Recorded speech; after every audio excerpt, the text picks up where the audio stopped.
Eric from SanDiegoSurferInvestors.com here on June 13th, 2010. I'm here to unite people within the surf community that want to make money in the market. Making money in the market is fun and it can pay for surf trips.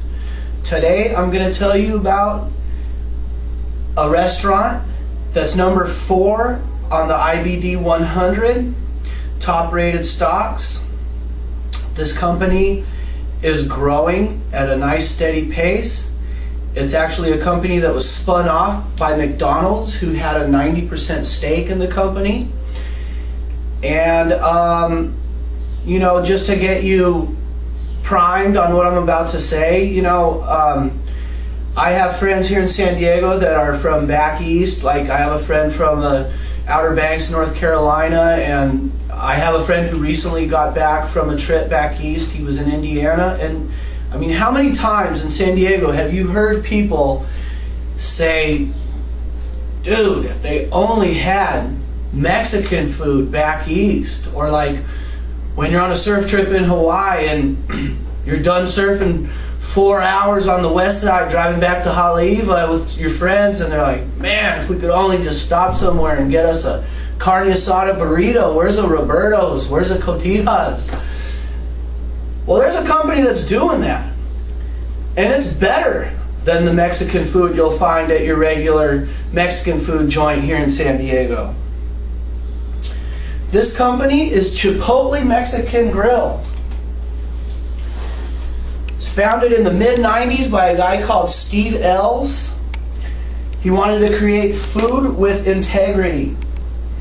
They currently have 956 restaurants throughout the United States, planning to open 120 to 130 new ones during the rest of 2010. Now, this company was founded in the mid-90s. McDonald's took a small stake in 1998 when they still had 18 stores.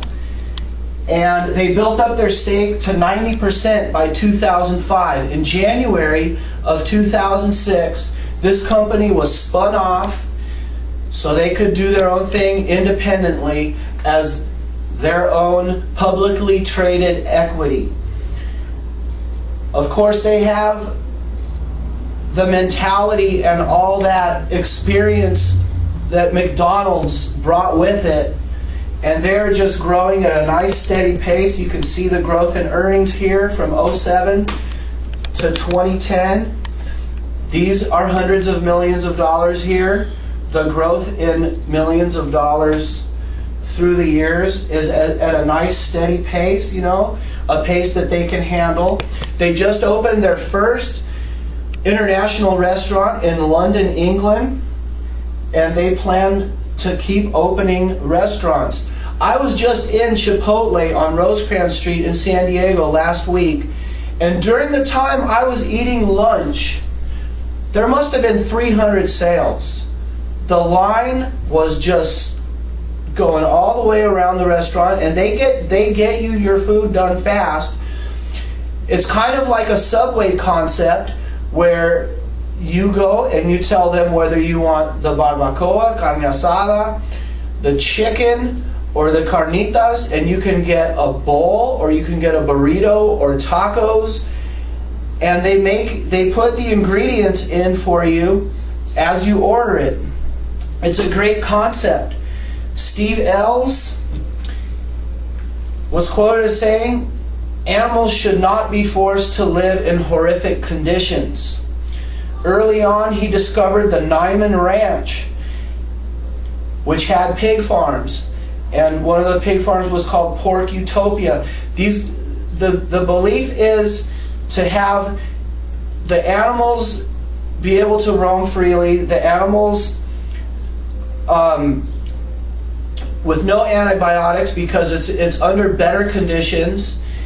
They're mostly 100% without any kind of synthetic hormones.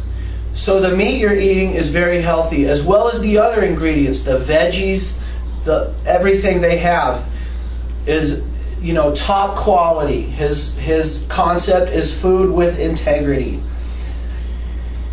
In 2005, this company was in 22 states. Right now, in 2010, they're in 36 states. There's a lot of room for growth with Chipotle Mexican Grill. And people are getting turned on to this restaurant. And those markets that have never had good Mexican food, people are going to flock to this restaurant. I mean, when they open up in new markets where people have not experienced good Mexican food, you know, it's going to continue to grow. And they're going to grow the company by opening new restaurants. Just to give you an idea, at the end of 2009, Subway had 31,771 locations. McDonald's had 32,158 locations. I'm not saying that they probably will not necessarily get to that point because it's a larger, more square foot concept with a patio outside. But you know, the place is really decorated in a hip way with lots of stainless steel. Really cool advertising, the way they present their burrito in the aluminum foil. It's just a well thought out, clean place. And I love it. And, you know, you have a company that's going to continue to grow. I'm sure eventually, you know, pretty soon they're going to have 500 million in revenues per quarter and go from there. And I wanted to present Chipotle Mexican Grill to you this week. I think it's a great story. The PE on this stock is 33. The price per share is 148. 31 million shares outstanding with a float of 14.6 million shares. What that tells you is that a lot of these shares are restricted by either being stock options or restricted stock. So they have a low float, which is why the price is at 148. I was just at a Padres game a couple of weeks ago and I overheard a guy talking and he just generalized and said, you know, once a stock gets over $100 a share, it's too expensive. And he, you know, this guy wasn't even taking into consideration that you have to divide your data based upon the amount of shares outstanding. So I'd said to him, you know, I overheard you, and if you have a stock with, say, a market cap of $10 million, and let's just say there's only 10 shares outstanding to the public, you're going to have a stock that's $1 million a share. Let's say that this company that's market cap is $10 million has revenues of $3 million per quarter, $12 million per year. Let's say on their books they have some real estate they bought in the early 80s for $500,000 that's worth now $5 million, and it's just a hidden asset that you can discover when reading their quarterlies. I mean, that $1 million per share is cheap. That market cap should probably be $20 million. So, you know, you can take Berkshire Hathaway as another example. You know, the $116,000 a share for Berkshire A. So at $148, you're going to see it get up near the $200 level. I would say would be, based on what I'm seeing, probably towards the end of 2010. And check them out.